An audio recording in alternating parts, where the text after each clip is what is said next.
Perpendicularidad especifica la precisión de cuán perpendicular es un objeto respecto a la referencia. Puede ser un plano o una línea de referencia. Ustedes saben lo que es perpendicular, ¿no? Que tengan un ángulo recto entre las dos superficies o entre los dos planos o entre las dos líneas, o sea, 90 grados, ¿sí? Nada más que en el caso de la expresión de las tolerancias, en lugar de grados, se van a utilizar unidades de longitud para el valor de la indicación de la perpendicularidad.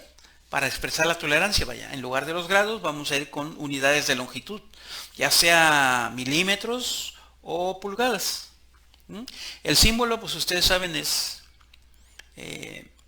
dos líneas perpendiculares entre sí. Aquí están los 90 grados que les comento y esto significa perpendicularidad.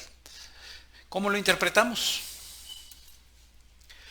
Tolerancia de perpendicularidad. Fíjense en este dibujo. Aquí está el cuadro de control, el cuadro de tolerancia geométrica. Nos está indicando perpendicularidad y nos está indicando esta superficie.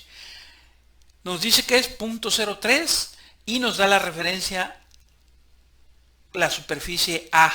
O sea, es perpendicularidad de 0.03 con respecto a A. Y la A, el mismo dibujo, nos indica que es esta superficie.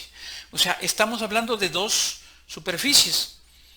¿Cómo interpretamos esto? Bueno, pues esta es la superficie de referencia que está vertical y esta es la superficie real que está horizontal, por tanto debe haber 90 grados entre las dos, ¿no? Entonces, ¿qué hacemos? Trazamos dos planos imaginarios perpendiculares a la superficie de referencia, perfectamente perpendiculares, con una separación de 0.03, porque es lo que nos está indicando aquí nuestro cuadro de control. En este caso dice que son milímetros.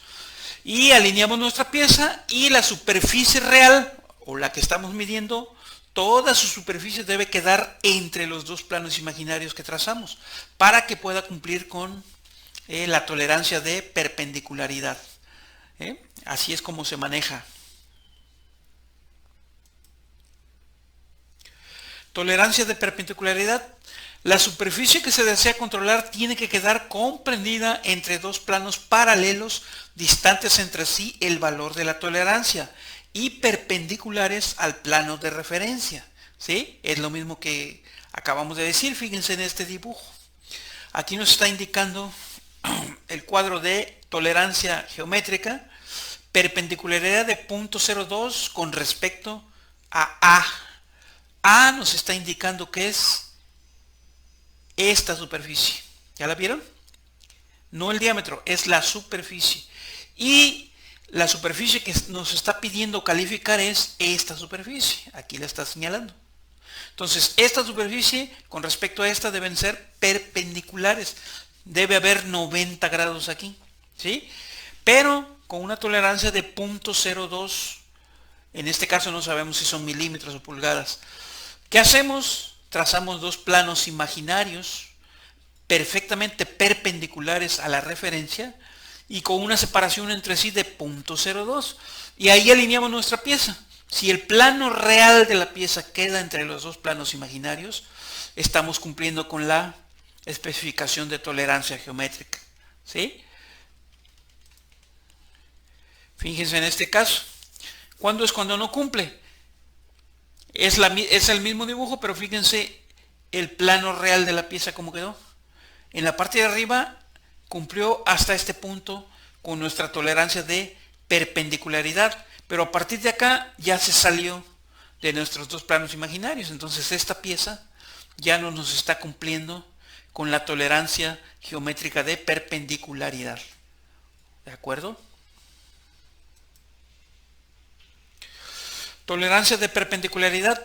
La zona de tolerancia está limitada por un cilindro de diámetro T, o sea, el diámetro del valor de la tolerancia, de eje perpendicular al plano de referencia, cuando el valor de la tolerancia viene precedido por el signo de diámetro. ¿Sí? Fíjense en este cuadro de control, aquí nos está indicando un símbolo de diámetro, ¿sí? perpendicularidad de esta superficie o de este eje diametral con respecto a B. B es la superficie que tenemos acá abajo, inferior. ¿Y por qué aparece diámetro? Porque esta superficie seguramente es un diámetro, ¿sí? Entonces, el eje de ese diámetro debe quedar perfectamente comprendido dentro de un cilindro cuyo eje es perpendicular a el plano de referencia, que en este caso B, ¿sí? El cilindro es imaginario y el eje, por tanto, es perfectamente perpendicular. Entonces, el eje real que estamos calificando debe quedar dentro del cilindro. Entonces, eso significa esta tolerancia de perpendicularidad, pero es diametral. ¿De acuerdo? Tolerancia de perpendicularidad. La zona de tolerancia está definida por dos planos paralelos entre sí, perpendiculares al plano de referencia y separados una distancia P, que es lo que nos indica nuestro cuadro de control. ¿Sí? Fíjense aquí, son dos superficies. Esta es la que nos están pidiendo calificar y la B es la referencia. ¿Sí? Entonces, ¿qué significa esto? Que yo al lado de mi superficie que voy a calificar voy a trazar dos planos imaginarios perfectamente perpendiculares, separados entre sí, 0.05, en este caso no sé si son pulgadas o milímetros. Luego voy a alinear mi pieza y la superficie real de mi pieza debe quedar comprendida dentro de los dos planos imaginarios para poder cumplir con la tolerancia de perpendicularidad.